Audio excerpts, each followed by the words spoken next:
I'm doing well. Thank you. Here we are, coffee and conversation again, Thursday afternoon.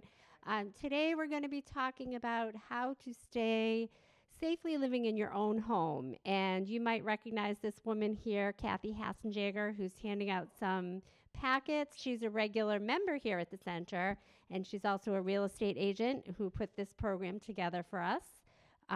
Kathy's going to speak and she's going to introduce her guests. We have Trish Fisher, who's also very familiar to all of you, the public health nurse in town who comes here on Wednesdays.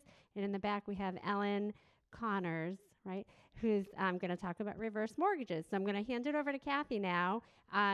Just a reminder, as always, Walpole Media is here filming. So in order for them to pick up your voice, we need you to speak into the microphone. So if you have a question, just raise your hand and Kathy or one of the other women will bring the microphone over to you or repeat the question. All right? Thank you all. Enjoy. Thanks, Kathy. Thank you. So happy to see you all here. I was afraid with the rain this morning that we might have some sugar babies, that might not come. But you're all here. Thank you so much. So the topic today is really aging in place, staying safe in your home. And I will go over safety things, and then Trish is going to talk about some medical things about staying safe, as well as Ellen Connor is going to talk about reverse mortgages, which is a topic that has come up at some of our past meetings, asking if it's the right mortgage and how it would work for someone. Not for everyone, but a great program for those that it's set for. I know some of you realize I'm a real estate broker, but I'm not here to try to tell you to sell your home and that I want to sell your home. I'm here more to have you stay safe in your home. My background before I became a real estate broker was actually my professional career was as a psychologist. I have a PhD in counseling psych from Boston College. And so, my goal has always been to help people be safe and happy and have a good life. So that's why we're here today. So first of all, the folders I passed out, and for those of you watching at home, you can feel free to contact me, or call me, or email. I advertise on the back of the monthly newsletter, so you can find my contact information there. So if you need anything that we talk about today that you'd like to have, please let us know. And that goes as well for Trish and Ellen. In the folders that you have, there are the first things on the right are about smoke detectors and carbon monoxide detectors. And I'm sure you all have smoke detectors in your house, but they may not be the most up-to-date what is recommended now as of like 2016. That changed. And so you may feel you're okay with what you have, but if you go to sell your home, it's going to be required that you have to have 10-year lithium battery sealed detectors. And you have to, of course, have one on every living level, as well as in the basement for the smoke. And they have to be photoelectric. So, and it sounds a little complicated, but there's ionization is photoelectric. Ionization is the one that set it off. You know when you're cooking or you're taking a shower and it goes off and you think you have a fire and you don't? That's ionization. So they have to be photoelectric if they're within 20 feet of a kitchen or a bath. And most rooms in your house are going to be within 20 feet of a kitchen or a bath. So these are to help people keep their detectors functioning and not be taking the battery out when they go off like that, and then next thing you know they have a fire and there's no battery in it, and you hear those accidents all the time. So the carbon monoxide, do most of you have carbon monoxide detectors in your home? Not everyone. It's very important. You want to have one on every living level. If you have part of your basement partially finished, you want to have one down there too. In any home that's serviced by fuel that is fossil fueled, so gas, oil, because that's the byproduct is the carbon monoxide, which is CO, by the way, not CO2. Gas is the fuel, yes. Yeah. So if any of you, well, some of you I think live here at Royal Crest, and they have electric heat. So you don't have to have a carbon monoxide in your unit with electric. However, the buildings do have carbon monoxides in that hallway where the garages come out. Because again, If you have a garage attached to your house, whether it's under or attached, it's very critical that you have a carbon monoxide detector, because people, even younger people, but older people sometimes will forget their car running and get out, and it runs and could kill you with the carbon monoxide from the car. So you definitely want to have the carbon monoxide detectors. Now, if you upgrade to your smoke detector, they have the combos. You can get a combination smoke detector, carbon monoxide detector, and it takes care of both. But if you're all set with the smokes and you want to get the carbon monoxide because you don't have them, plug-ins are fine.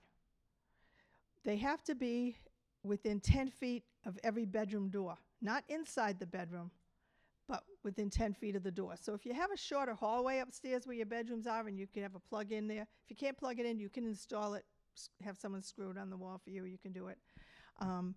But again, within 10 feet of every bedroom door. So if you have a longer hallway, you're going to have 2. And if you have a bedroom on the first floor, you want to make sure, it's within 10 feet of that door.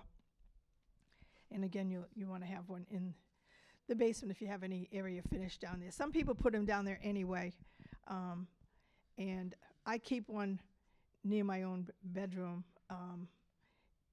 just because, you want to be safe, even though there's one very close by that's part of the smoke detector, but it's good to be aware.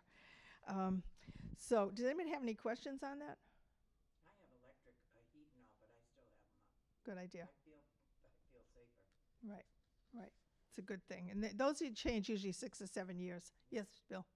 The carbon monoxide, does that build up at the ceiling and come down, or does it build up at the floor and come up? The question is, does the carbon monoxide build up or come down? And I probably can't answer that exactly. I think it's everywhere. It's not like the smoke that picks a level. I think it rises. I'm not sure. Yeah. In my chemistry, I think it goes up. That's what I thought, because I put my carbon down about 2 feet. No, because now they're part of this part of the smoke detectors, and that's on the ceiling, and that's what they recommend. So, I'm trying to catch it first here to see. yeah, I want to catch it yeah, before it gets up to my sleeping. yeah. Well, it might be a good question for the fire department, and just as a reminder, the reason why we have this carbon monoxide law now, it's called Nicole's Law. And if you remember back in 2005, there was a little girl, she was 7 years old, I believe, in Plymouth. And what happened was their furnace malfunctioned.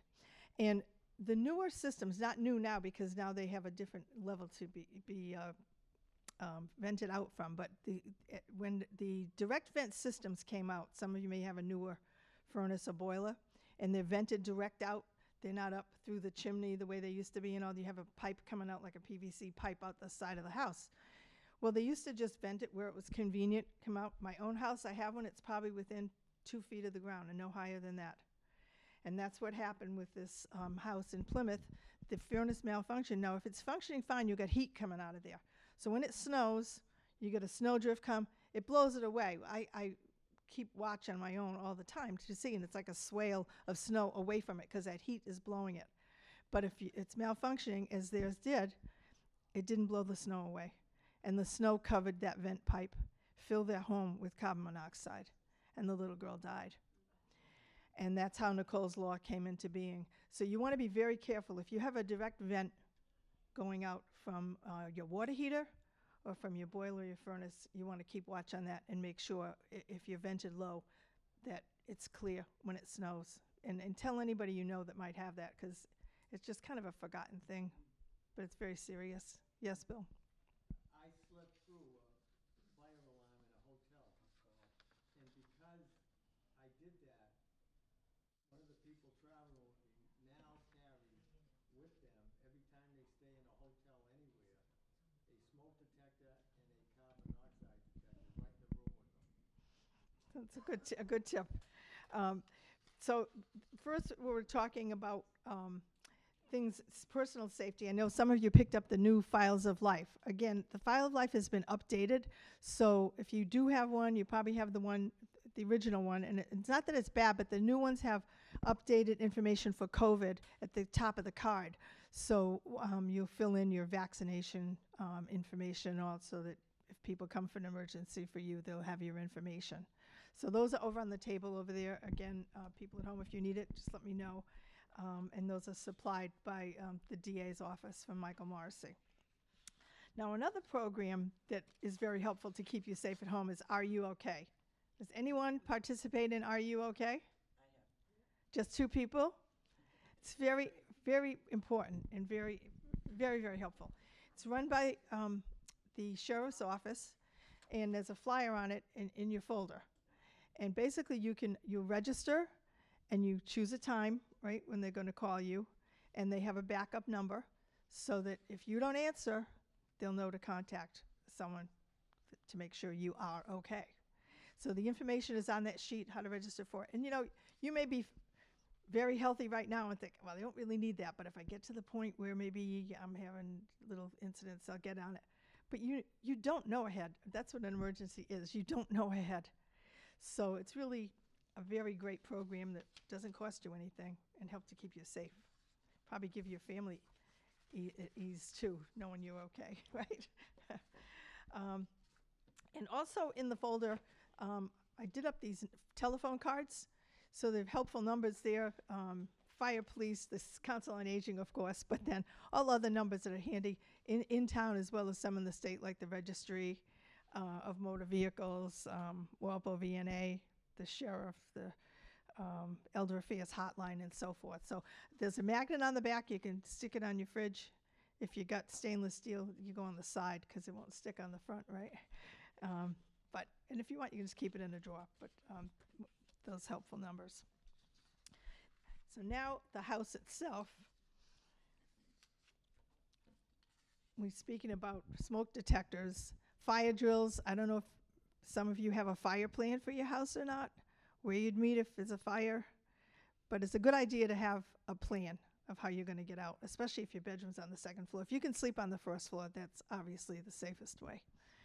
But again, go over a plan, review it a couple of times a year, and always get out. If you do have a fire, get out right away. Call from outside. Don't stay in and try to do things. I was telling my husband last night when I was a kid, I grew up in tenements, and my aunt lived downstairs from us.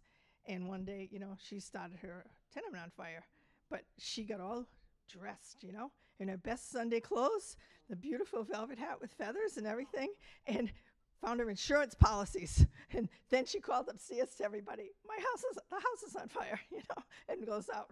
So you want to let them know right away. My mother went down with a big fire extinguisher, sprayed it all over, put it out before the firemen came, but my aunt had wallpapered her ceiling. So you can imagine what her apartment looked like after that. But again, get out and call from outside. Don't stay in and try. One of the safety things is dryer lint in the washer, in the dryer. I'm sure you all clean your dryer lint out, but you really want to do that. It's very flammable. And most people don't think about the exhaust vent either that goes to the outside. But you need to have that cleaned periodically because, again, the lint all collects in there. And then when your dryer is running, the heat goes in there. It can start on fire.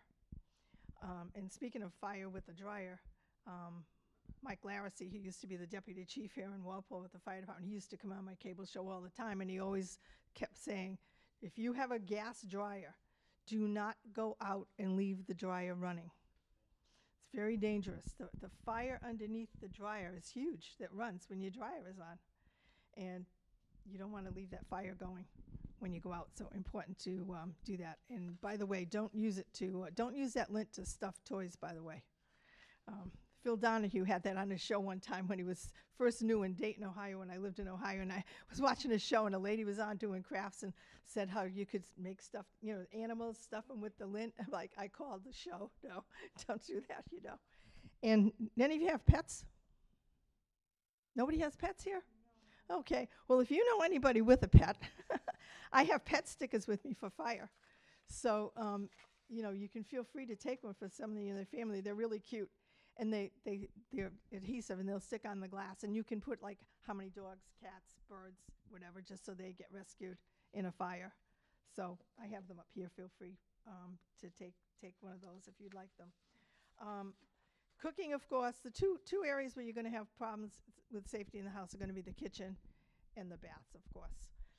The cooking, again, be mindful of the gas burners, no loose clothing, and and of course, don't leave candles burning. But one thing that's really important are space heaters. I don't know if anybody has a space heater, but with the economy and the energy costs going up, people have space heaters, and you hear of this every year, accidents with this. If you have a space heater, shut it off when you leave the room. Do not leave it on when you're not in the room, because they can be very dangerous.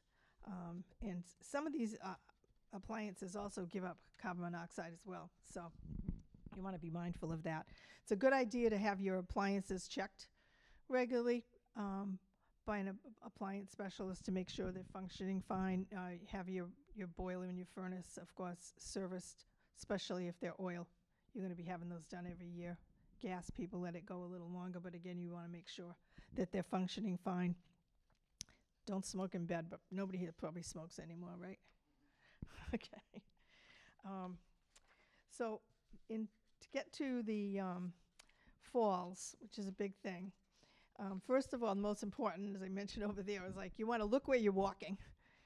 That's the biggest thing, is not look where you're going. And I took a fall myself recently where I went to a play in Providence and I had a couple of friends with me, and we're walking back to the car, and there's this beautiful mural painted way up on the side of a building, and I'm like, oh, look at that mural. Of course, I fell. One of my friends is like, that's why I didn't look at the mural when you told me that, because I was afraid I would fall. So you always want to look where you're going. And you want to make sure you clear pathways, hallways in your house for trip hazards.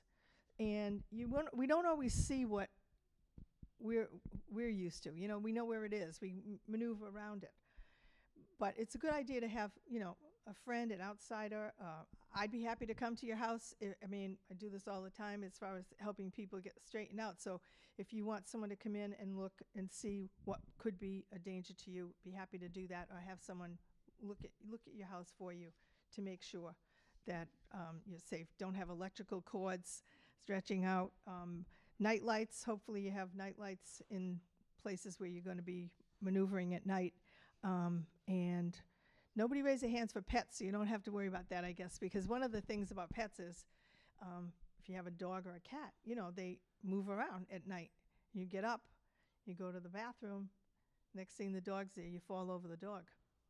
So some people actually will kind of make an area where the pet has to sleep at night so that they don't have that danger of falling down. Scatter rugs, hopefully you don't have loose scatter rugs.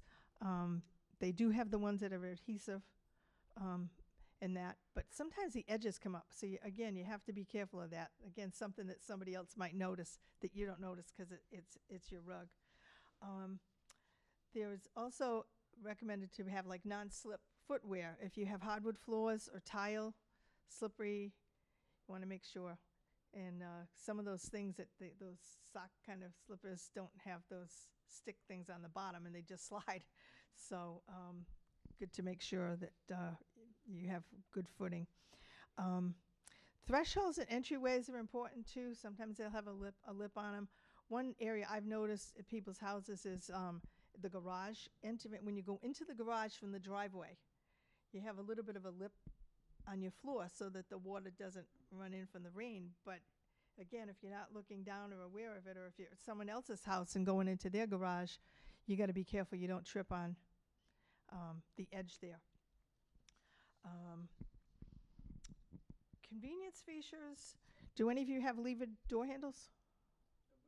Levered door handles? Those are very helpful.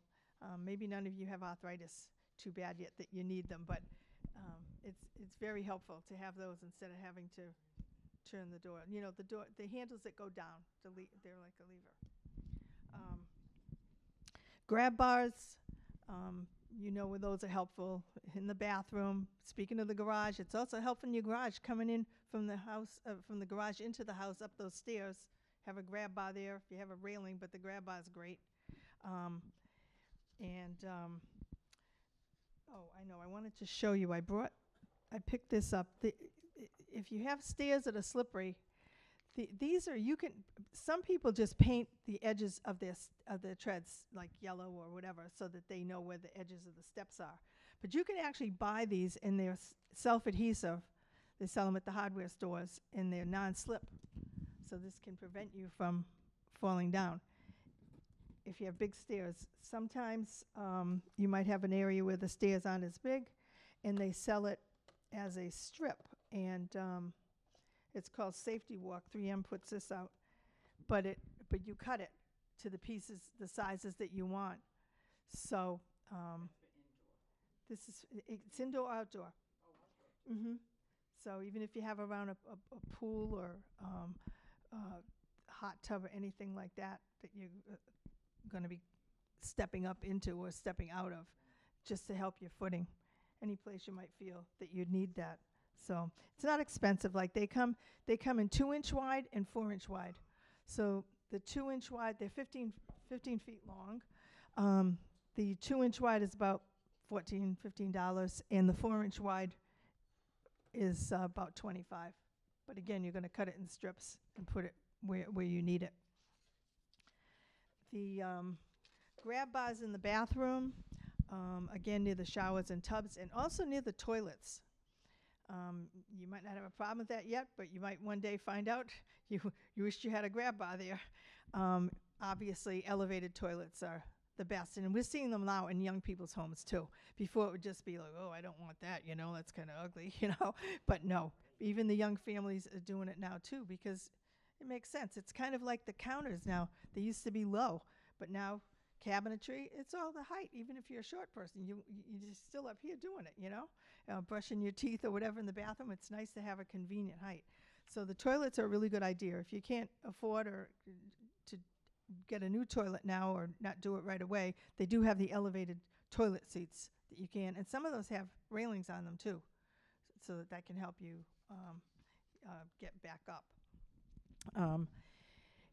If you have a shower or a tub and need something to sit on, they do have the chairs that you can have inside your shower or tub, but they got the transfer benches. Does anybody have a transfer bench?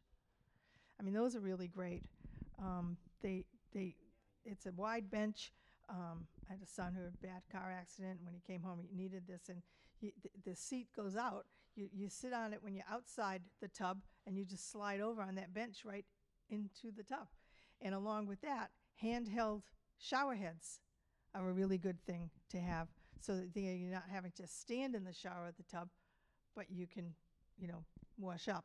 And rubber mats too are helpful in a tub or a shower to keep you from slipping. And I always put my phone next to the shower if I'm taking a shower, because again, if you have an accident, but maybe you have a medic alert. If you have a medic alert system, then you would have one of those devices near you. Anybody here have the medic alert system? Joe, yeah, great. They're really great to have. Even talking about alert systems, like even with your car, always keep your car doors locked, of course, right? But some people don't think about it, but if they had an emergency, the fobs, that your key fob has an alarm on it. And people don't think about that. But, if you got somebody following you or something near your car, you can set off your alarm on your car. So, let's see. One thing about the bathroom I forgot to mention is important for the temperature of your water heater. Most people like it like 140 or whatever, but you really don't need your water over 120 degrees because energy-wise too, you're heating it to that temperature. Then you got to add coal to it, or you're going to burn yourself. So make sure your hot water heater is not over 120 degrees. Does anybody have any other suggestions that they've found along these lines with the safety? Okay. Portable assistive device. Yes, Bill. Well, what about Narcan? I don't want to get Narcan. If I hit the floor and I'm unresponsive, they may think of doing that. How can I tell them that I don't need it? Is there a medical bracelet that I can wear? The question is, would the emergency people give you Narcan if you're out on the floor thinking you're a druggie, right? Is that it? Yeah. I guess you have to leave them a note or something. I don't think there's any, I don't think it would be any adverse reaction if you did get it. Well, that's what they say, No, but I everybody's worked different. emergency, no, And they do have a lot of overdoses in Walpole. right. Hmm. It just doesn't, it won't hurt you. It won't wake you up if you're not on drugs, number one, and it won't hurt you if they give it to you. The comment is that it's not supposed to hurt you if Right. it's not being used for that reason. One assistive device portable is the grabbers. Everybody have a grabber? I have a few of them. I keep them in different locations, but Christmas gifts one year, they're great. my friend, Grab the grabber. a grabber is good to have in your car too. I keep one in my trunk because your trunk is deep and the things will slide in there, or you've dropped something under. You don't have to be bending so far. You can use that. So it's very handy how they come in to use. And there's also things called senior step stools, and I don't have one, but I want to get one. No, it's a one. It's a regular step stool, but it has a handle up here, so you can hold and you can hold on to it when you get up there, because it's obviously dangerous to get up on a step stool if someone's not with you. But having that handle there makes it that much safer to do. One other thing too, related back to the kitchen though, is a gas stove monitor. They actually have a thing where it monitors your gas burner, so if you forget it on, it shuts it off.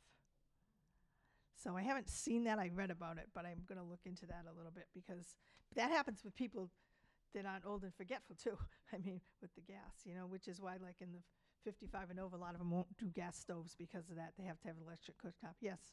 Have you ever heard about the stove tops that are, I don't know how they are operated, it must be digital LED, but they have them in, I know they have them at Fox Hill Village in their White Oaks complex, which is for, mentally, Mhm. impaired. It's where the Alzheimer's and dementia patients live. And actually, the stove, when you turn it on and you put the water on to boil or whatever, it comes right on. And then when you walk away, you take the pan off, it shuts off and it's cold. I think that might be conduction cooking. Yeah, Probably, Yeah. that's probably what it is. Right. It's immediately responsive, and you have to have a magnetic pan. So if you have conduction cooking, you have to take a little magnet when you go shopping to make sure the pans you're buying are magnetic. Otherwise, they won't work on those stoves. But Imagine it's quite expensive, but, yeah, just another safety. Wow. so that was, yeah, well, interesting to think about. At this point, yes. Now, on the induction, can you touch the burner, the heating part, even if there's a pan on it, but it's not touching the pan? Because when you take the pan off, it's cold. Yeah. If the pan's on there, it's gonna be hot. It doesn't stay hot after you use it, what she's saying. No, but Are you asking if you can burn yourself when the pan's on there? if the pan's on there and the part of it's exposed, Oh. I've been told you can touch that. Oh, I don't know that. I've cooked on them actually at my daughter-in-law's house, but I can't answer that. So the question's about how safe conduction is, but you'll have to ask that question if you're thinking of changing. So, That you went to your daughter's house with touch it. no, they don't have it anymore. At this point, I'll ask Trish Fisher to come up and talk about safety in the home, as from a medical point of view. And Trish is our nurse here, of course, at the Senior Center and the Board of Health. Thanks so much. Thank you, Kathy. Thank you, that was so interesting. Everybody, I'm Trish Fisher. I'm the public health nurse for the town of Walpole.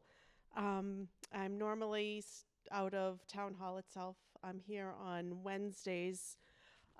Every Wednesday I do a wellness clinic here at the senior center. So Kathy had asked that I just have a little stint in today's presentation. Primarily, I usually focus on medication safety in the home. A couple things that we offer through the health department is we have a sharps program where waste disposal will come and dispose of any sharps, whether it's EpiPens, needles, whether they're used. They could be just you had them from a medication that you no longer need. So I will actually take those in at the health department. I also distribute, they're over on the table, smaller sharps containers. Because within the home, you just really want to make sure whether they're, obviously, if they're used but not used as well, keeping the sharps out of the hands of children, visitors, anybody that might be around.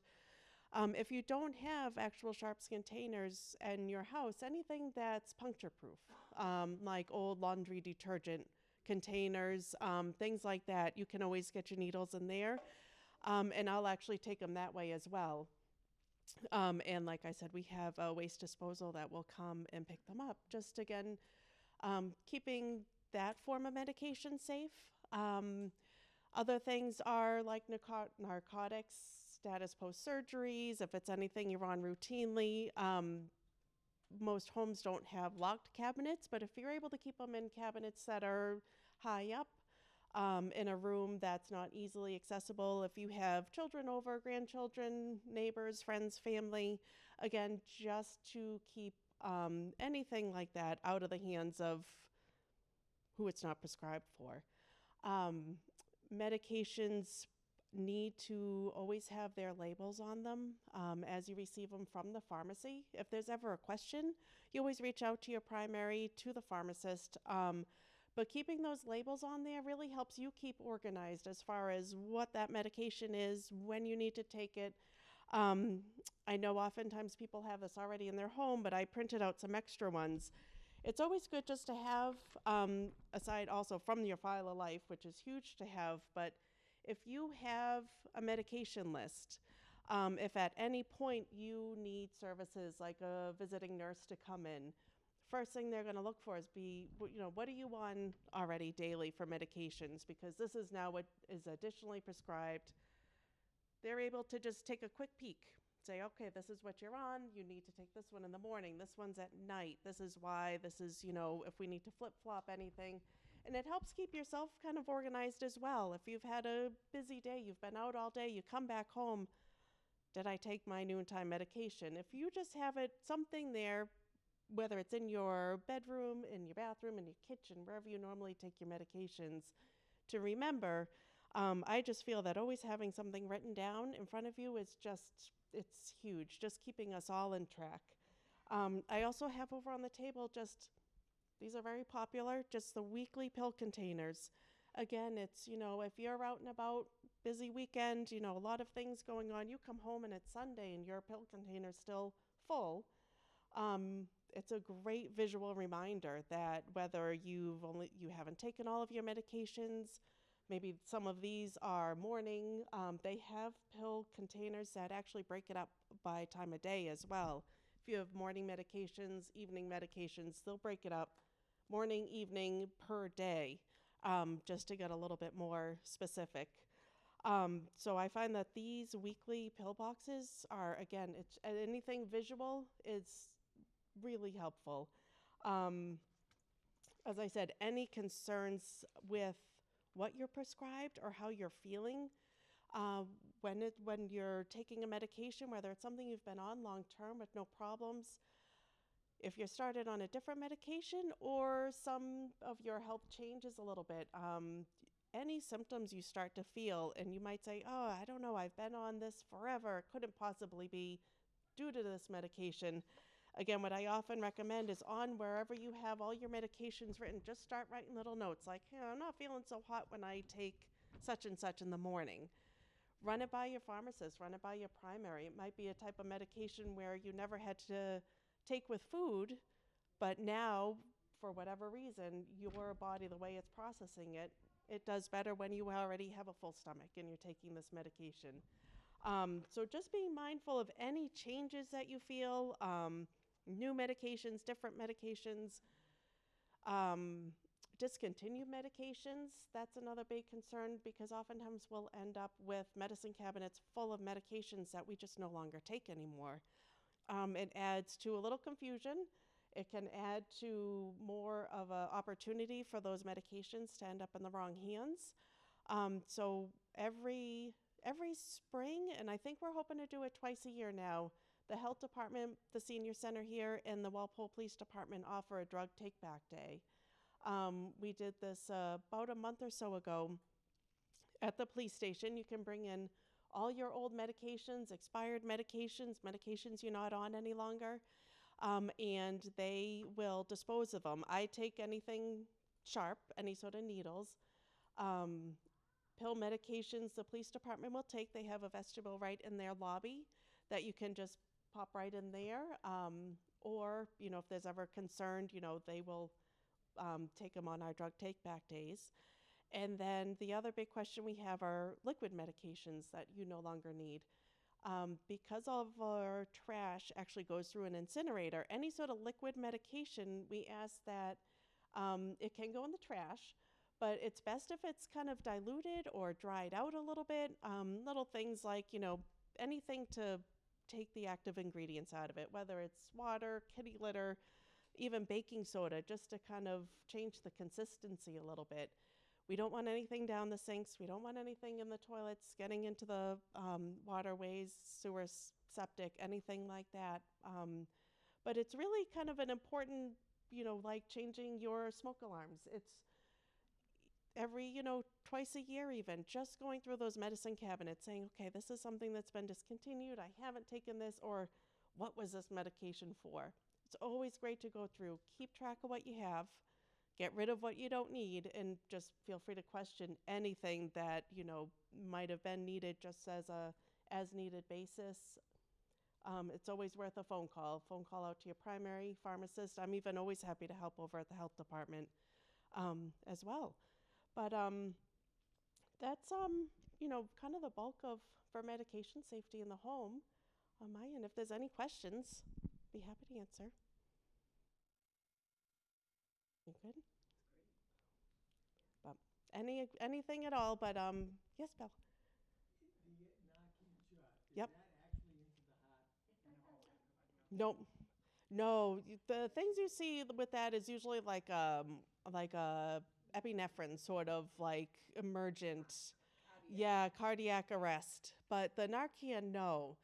And oftentimes, I don't know specifically what their procedures are for emergency responders when they come in, but oftentimes they would need to see some sort of evidence of like drug paraphernalia that would make them really suspect any sort of drug overdose before they administer that. They're well trained. Yeah, to really kind of know what to look. Sure. In Charlestown, they don't take any precautions. They just automatically, Yeah. yeah. Pass out in Charlestown. Right. Good. Overdoses are going up in Walpole. True. Yep. I want to Miss mention Henry. something Sure. kind of important, especially with senior citizens. I was told in my car I have a pill box and I have a full aspirin to hold there Mhm. and a bottle of water. And if you're ever feeling any kind of chest pains, the first thing you do is pull off the side of the road, safe place. Take the aspirin, don't swallow it, chew it, and drink the water. It may save your life. Keeping it. Oh, sure. Having something like that. And also, when you fall, you have to be careful when you fall. People have a tendency of stiffening up. That's the worst thing you can do. That's how you break all your bones. So the safest way, when you know you're going to fall, make believe you're drunk. Because a drunk never breaks any bones. He's very loose. Yeah. We joke Sure. around, but it's the truth. Sure. It's the truth, Yep. No, I have heard that actually. Yep, kind of. I mean, it's that split second of realizing as you fall, but it's true. If you can be a little more loose, then yeah. Yep. I'm a disabled veteran. They screen me once a year. They go through. They want to know why I'm 98 years old. What am I doing? July 4th, I'll be 98 years old. I never smoked. That's the secret, part of the secret. Sure. And I never drank. So that's very important. It is, absolutely, absolutely. Oh, well, thank you very much. We'll move it on to the, Great, thanks, Trish. thank you. And she'll be here, so if you think of any questions in a minute or two, we can ask again. At this point, we'll hear from Ellen Connors. And again, Ellen is a specialist with reverse mortgages. And this question has come up, again, with the economy and financing the way it is now. People asking, how is this a possibility for me? Ellen, and she's with Shamrock.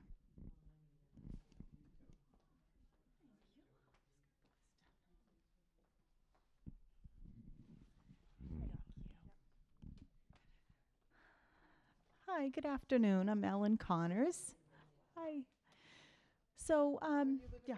Oh, and I live in Walpole. Yes, I was not born here, but I've been here 23 years. So my husband was a lifer here, so and he still is. So, yeah.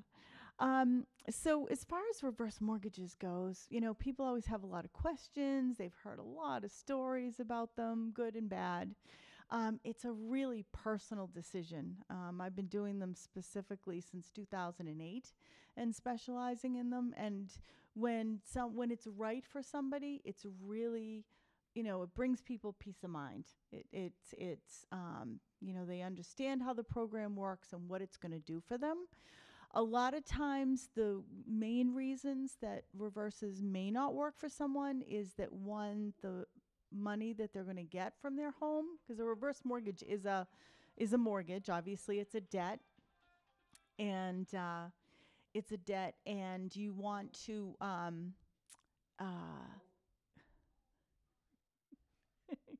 sorry, and it's a debt. So you want to understand how it works, but it's like having a savings account that you didn't have before. But you can also even pay off a mortgage. So again, it's very complicated as far as how it can work for somebody, but it's nothing that you can't learn. I really encourage people, if you do own a home, obviously a lot of the things that we're talking about today and the safety costs money. And so that may be something to consider for people. They've been around since the 60s. They've been regulated since the 1980s. And the program has evolved and changed over time. So, usually people that have had a bad situation with it, or you've heard a story about it, oftentimes it's the children that are upset that their parents or family member had gotten a reverse mortgage and there was no equity left for them, and also that there's just not enough money for them to achieve what they want to. But it's just, there's nothing to be afraid of. It's something to just go learn about, like any financial product. And the person that you're speaking with, they should be educated, and they can teach you what it does for you and how it works. And then you make a good decision for yourself. There's a procedure that you go through. All the programs require counseling. So it's like first-time home buyers, you have to actually go and learn about it from an additional party, so that people can, be comfortable. There's terminology and so forth, to understand how the program works. And in general, it's just a change in your cash flow. So how many of you had mortgages in the past?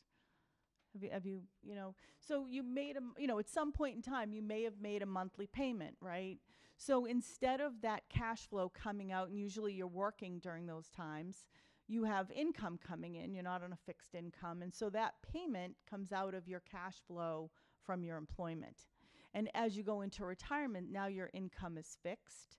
And so the cash flow, basically, instead of when you do the reverse mortgage, it allows you to pay the debt when you sell your home, so that the interest part of whatever you were paying on a monthly basis would go to the end of the loan. And so it's hard for people to grasp. I understand that. It's, you've worked your whole life to pay off a mortgage, but the reverse is really saying, hey, whatever your house is worth, say it's worth $400,000 or $500,000, half of that approximately, and it varies because it's people's age, the value of the property, and what interest rates are doing, but you'd get a percentage of whatever equity you have in your house. Some people actually pay off the mortgage, pay off an existing mortgage, so now their cash flow changes by eliminating that monthly debt. And other people don't have a mortgage. They were lucky enough to pay it off prior to retirement. And so this would give them some additional income or a line of credit to do repairs. They may have met with somebody, they want to sell their home at some future point and they want to have some things updated before they do that. And so that the payment that you would be making on the interest portion gets added to the loan balance and someone pays it back at the end of whenever they're going to sell their home. So, questions, please. The direct deposit, Pardon me? direct deposit. Yes, you can get direct I have deposit. that. My VA check and my social security goes directly to my bank automatically.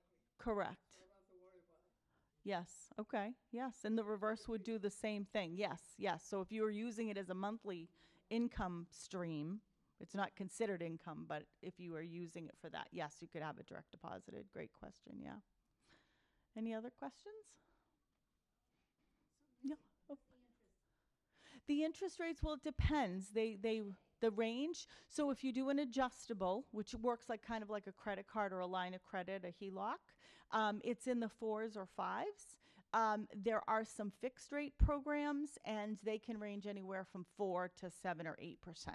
Some of the jumbo programs that are now they're considered proprietary. They don't cost as much up front because I don't know if any of you have heard, HUD, you buy into an insurance pool. So the reverse, the best feature about it is that it's a non-recourse loan, which means they can't come after your personal income or assets at the time they sell the house. It's just the sale of the home that would repay the debt. And so that's the mortgage insurance is you don't have to pay it out of pocket. It comes out of your equity, but it costs more. So some of the proprietary programs they still have the same feature, but they basically give you a little bit less or a banking on the escalated value in the future value in your home to pay those costs if that ever comes into play. Anything else? The example that you said, like a $400,000, so $200,000. Yes. Mm-hmm. People get that money, or it's there and they can take it out when they want, or are they given that money in a lump thing when they get it? Sure. So it's a combination of both. So you could, if you had 200,000, you could, one, have it as a line of credit. Two, you could use it as a monthly payment. And there's a couple of different options there depending. And then a third would be you can get a lump sum distribution, but the government does restrict you in your first year to only 60% of whatever that number is. They want to set people up for success. There's 5 things you have to do instead of making a mortgage payment, which is pay your real estate taxes and pay your homeowner's insurance, live in the property as your primary residence, keep up with health and safety issues, and don't transfer title. And so that what they were finding was that, if you are doing a budget, right, and you end up that you still need money after the reverse mortgage, it's something to consider, but it may be that you need to sell your home because your outlay of costs is just going to keep going into some other debt, whether it's a credit card or a deficit of some sort. And so that the reverse mortgage they need you to pay your taxes and insurance. And if you if we're not setting you up for success for that, then the loan may not be the right option for you. Any other questions? No? Okay. Thanks, Kathy. Thank you very much. Welcome. That's answered a lot of questions people had about that. One thing I forgot to mention in talking about the washer and the dryer. Any of you still have a washer and dryer in the basement? Oh, okay. You need to move those. You don't use it. Well, okay, that's good. You really need to think about moving that. I mean, you may think you can't sacrifice the space on the first floor or whatever, but believe me, that's the worst, is falling down the stairs trying to do laundry. It's so dangerous. And I dealt with my mom with it for like 3 or 4 years. She was in her 90s, still going to the basement with the laundry. I said, no. So I got a guy to go and just move it up to her. She had a double closet in her dining room, became the washer dryer, put drapes over it. It worked fine. And she said, why didn't I do this so long ago? You really need to think about that. It's really dangerous going to the basement. Really, really, really. Forbidden by my daughter's Absolutely, I absolutely. send it out to Walpole Laundrette, they pick it up. They're reasonable, and it saves me a lot of heartache. Mm-hmm. Yeah. And I also have a stair lift. Pardon me? What about if you have to go upstairs? Well, again, it's as your bedroom's upstairs. So the question here is, do you have to go upstairs to your washer and dryer? So is your bedroom on the first floor and your laundry's upstairs? I have a cave, and I'm just saying that if I have to go upstairs and downstairs, I haven't- I can live on my first floor. Mm-hmm. I've been thinking exactly like what you were saying that you did. You surrender a closet. Right. But what about, the value of your home when you? Well, people really liked it. I mean, when I sold my mom's home after she died, I mean, the young couple that bought it, they really liked it, that it was there. But you have to think of your safety first. If you're trying to age in place, you have to make the decision that's going to make your life reasonable and safe, and not worry about what it's going to be. Because you know what? It does not cost much to move this up or down. It really doesn't. So if you move it up to the first floor and somebody's buying your house, what's it going to cost them? A few hours from a plumber. Yeah. And you've already got the hookup down there now. So to move it back down, it's not a big deal. You need to think of yourself right now when you're living in your own home. Excuse me. And speaking about the basement, I didn't think of mentioning it, but when Ellen was talking about things you might need the money for or whatever, I thought about pests and insect pests, not human pests, but but thinking about the basement. You need to be mindful of that. Have your home checked. If you've lived in your home for many, many years, I had a call recently from someone who, 20 years, they saw a lot of ants going around. They figured, they were from the trees. In the meantime, they're eating their house, So carpenter ants. I mean, termites are harder to determine because they're underground. They're subterranean, and they can't live in the light. But carpenter ants, they give off what they call frass. It looks like sawdust. So if you see that sawdust around your sill in your basement or wherever, you need to pay attention to it. And, the exterminators are very reasonable. They'll come out and check out, and it's a good idea to get your sill checked and whatever's going on with that. One other thing that's in the folder that I didn't mention is a list of different taxation programs that are available through the assessor's office. And, one of those might be something that you could take advantage of. I am on the taxation aid committee in Walpole, and we do help some people with their real estate taxes or whatever. So keep that in mind. Look at that sheet. It's on the left side behind the Are You OK program, which you're all going to think about, right? We want to keep you safe. And at this point, I just say, anybody have any other questions right now for me or for Ellen or for Trish? Yes. I have one quick question. You talked about safety in the bathroom. Mm-hmm. I have a tub and a shower. Months ago, I slipped in the tub. I'm okay. I got hurt a little bit. But I've been thinking about taking the tub out and putting a walk-in shower. What does that do to the value of the house? That's my question. That's a very good question. The question is debating about getting rid of the tub because you had a fall from a tub, which is always One bathroom now. right. And to be honest with you, people are really going to showers these days. They really are. Even the big expensive homes, you don't see tubs in the bathroom that often anymore. If they've got kids or something, they'll want to have a tub for the kid in another bathroom, but the showers are the big thing now.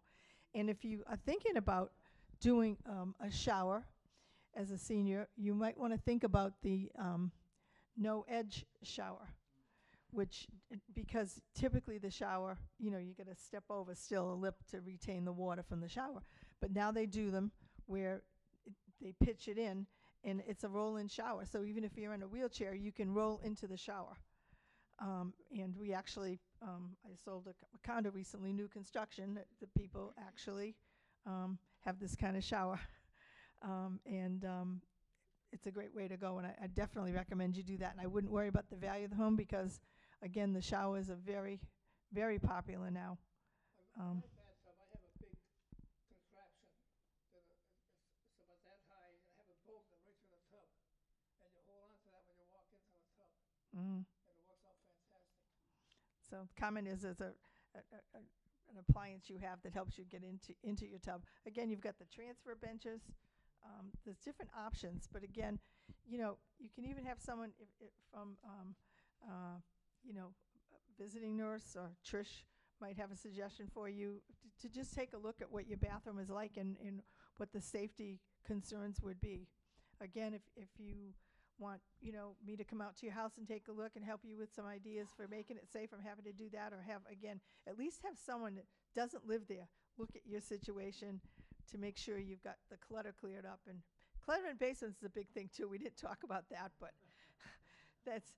it presents all kinds of problems. Trip hazards, fire hazards, everything. And they're all going to just throw it away when you're gone. You know what I mean? I keep thinking of this, and I need to throw my own stuff away because I know what's going to happen when I'm gone.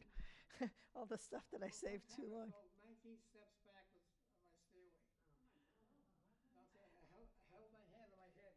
Okay, see, you need these on your stairs, right? He said he fell down 19 stairs on his stairway, so you need to make your stairs more safe. But I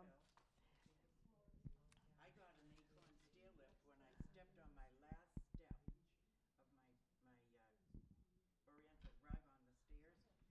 I stepped, and the next thing I know, my left leg's behind me, and I screamed until I got from where you are to over there to get to the phone. My daughter went out and put all phones in every room in my house. Yeah. Plus, I have my thing, but I have an Acorn stair. I am terrified of stairs now. right. So I'd you, rather have 10 babies than do that again. so the recommendation is get a stair lift instead of doing stairs. Yeah. Shoot me when they came in. And I remember Oh. patients saying that when they came into Mhm. the hospital with the same thing. They'd say, shoot me. I said the same thing. It was awful. Awful. So beware of the stairs, absolutely, and railings. I Yes, have an electric chair lift that takes me upstairs. And around. that's what she has. Yes, Yeah, it's great. yes. They have some alert things besides like the Apple Watch supposedly has an alert on it. I fell once with it on, Yes. but I wasn't alone, so but it asked me, are you okay? But it has to be charged. That's the thing. It doesn't hold its charge all the time. So, but there are bracelet alert systems too. Right. Mm-hmm. They're- Yeah. Their watches are a good thing. The fun thing is my daughter, when I was upstairs, she came home and she was visiting, and she put my Dunkin' Donut on the seat and brought it up, sent it upstairs She to didn't me. have to climb up. I know. So the woman in the back was just mentioning she has an Apple Watch and it does have a monitor on it. Mm-hmm. Fell, it will say, are you okay? Right. Right. It Any, happened to me once. yeah, any of those devices, you know, are a really good thing.